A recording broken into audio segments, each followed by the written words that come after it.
මගේ නම රුවින මයිඩිකා විජයරත්න.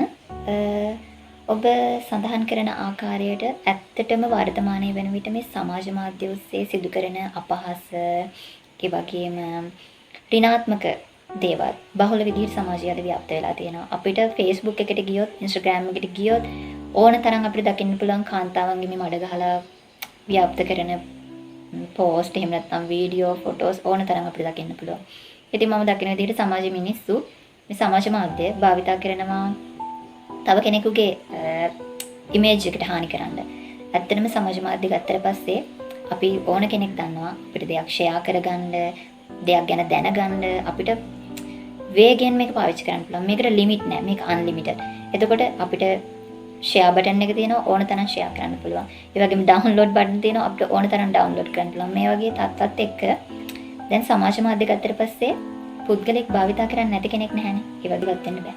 මේ වගේ තත්ත්වත් එක්ක මිනිස්සු සමාජ මාධ්‍ය හොඳ විදිහට වගේම නරක විදිහට භාවිතා කරනවා. නෙගටිව් පොසිටිව් කියලා දෙකක් තියෙනවා. ඒකෙදී සමාජ මාධ්‍ය ගොඩක් වෙලාවට වර්තමානයේ නෙගටිව් විදිහට බහුලව භාවිතා කරනවා මිනිස්සු.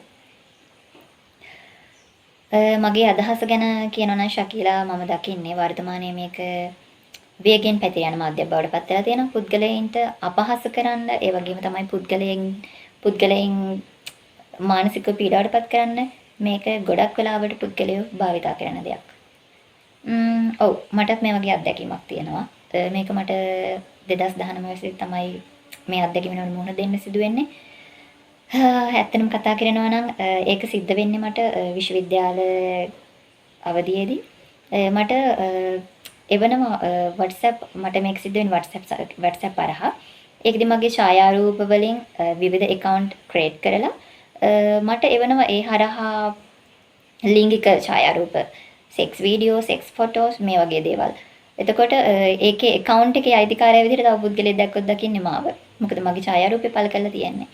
එතකොට මම මේකෙදි ගොඩාක් ප්‍රශ්න වලට මුහුණ දෙනවා. එකක් තමයි මම හිතනවා මගේ ඡායාරූපය දාලා හදන account එකකින් මගේ යාළුවෙක්ට හෝ වේවා, මගේ family member කෙනෙක්ට හෝ වේවා, ඕන person කෙනෙක්ට යවුවොත් damage වෙන්නේ මගේ image එකට.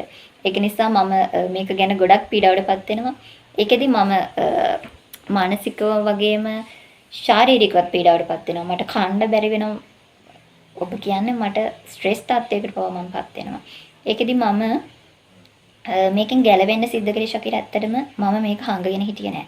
මම මේක මගේ යාළුවෙක්ට කිව්වා, ඒ වගේම විශ්වාසවන්ත පුද්ගලයින්ට කිව්වා. ඒකෙදි ඕන් මට අදහස් දුන්නා.